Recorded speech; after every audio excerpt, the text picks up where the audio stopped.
guys, it's Roy here from RoyCore12 and EpicDroid.com with a quick video review of some cases for the Samsung Galaxy S8. Today we're going to be looking at the Exterior Defense Shield as well as the Exterior Defense Clear, and I'm going to start out by looking at the Exterior Defense Shield. I do really like this case, and it's a case that I would definitely recommend, and then this case here, I like it, I like the look of it, but I did have a few reservations about it, but we'll cover those here in just a minute. So let's go and we'll open this up. Now, as you can see here, it is a clear back on the case, and it does have some accents here. It's got some gray highlights along the side, and then it has this iridescent brushed metal piece. So as you kind of tilt that around, the colors do change just a little bit depending on the angle that you're viewing them at. It's kind of a cool feature there. Not something I want on my personal phone, but it's something that I have a lot of friends. My wife really liked that, and it's just a cool little feature there. It does come in some other colors, so you're not stuck with that iridescent look if you don't want it, including black and pink. So we're going to go ahead and we're going to put the phone in there.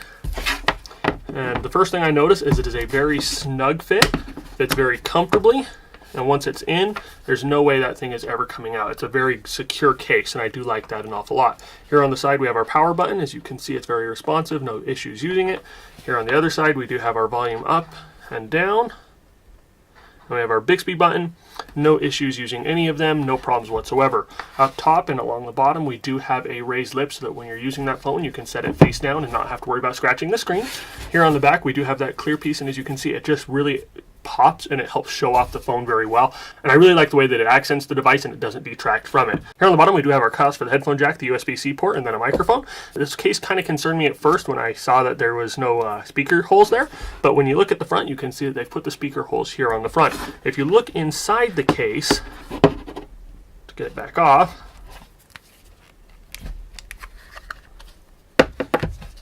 it's a little bit hard to see here, but there's a slight channel there where the sound goes out, and then it angles it up and out the top of this. So what happens is the sound, rather than being pushed out directly on the bottom like you would expect from the speaker, it pushes it out and it channels it up, and so it does give you a slightly better sound quality. And although you don't have a front-facing speaker, it does give you a little bit of that effect, and it's a cool little feature there that I really liked. That little feature there is a huge selling point for me, and it's something that I would definitely recommend to someone. Here on the back we do have our cutouts for our fingerprint scanner, for the camera, as well as for the sensors and the flash. It's a snug fit there, but there's no problems using the fingerprint scanner. The case is just thick enough where you can use that without any problems. Just stick your finger down on there, unlocks it, and it's good to go. I do like the metal feel here around the body. It keeps it nice and cool.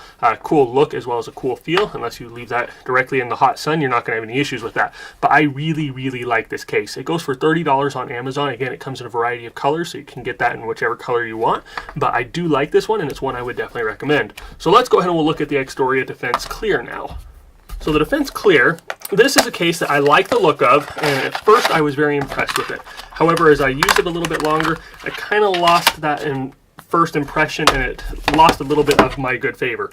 It's, as you can see, a very straightforward case. It's a mostly clear case, has some black highlights here. They also come in a, I believe, a white and a gray as well. The case goes for $25 on Amazon. Put it on, you do the same things you do with the other one, and it goes straight on there. Now, I don't know if you noticed, but it was a lot easier to put this one on than it was with the Shield. And so with that, one thing I noticed was because it's so easy to put on, or the reason it's so easy to put on is because of how flexible these corners are. And so that does make it so this corner will pop off very easily, and I worry that that could cause some issues with it popping off in a pocket or in a purse or something like that. Also, because of that looseness, it does cause issues getting the buttons to sit right where they should. So sometimes it's a little bit difficult to use the buttons unless you're lined up the case beforehand, and you do have that problem with all of the buttons except for the Bixby button. Unfortunately, the Bixby button is the easiest one to use. Here on the back you do have a large cutout for the fingerprint scanner, the camera, and the sensors. It's a little bit larger than most that I've seen, but it does provide you a decent channel there so you can get your finger down in, and it's nice enough and easy to use. Here on the bottom you do have your cutouts for the speaker, for the headphone jack, microphone, and the USB-C charging port. The USB-C charging port is extra huge, so you can use it for just about anything. And then here up top and bottom we do have that same lip that we had on the other one to protect the device if you're setting it face down.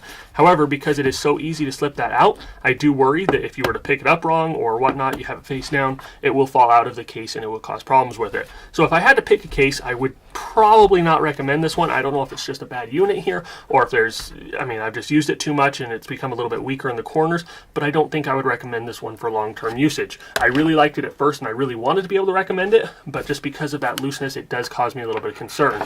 So that being said, I would definitely recommend this one. It is an awesome case. It's a thick case, has that metal accent around the corners, provides some awesome protection, and it would be a great case for any Galaxy S8. So if you guys have any questions about either of these cases, please feel free to hit us up in the comments down below. We'll answer those questions as we are available. If you don't already, please remember to follow us on Twitter and YouTube so you can stay up to date with all of our latest content. And as always, just want to tell you guys thank you for watching, thank you for all your support, and you all have an awesome day.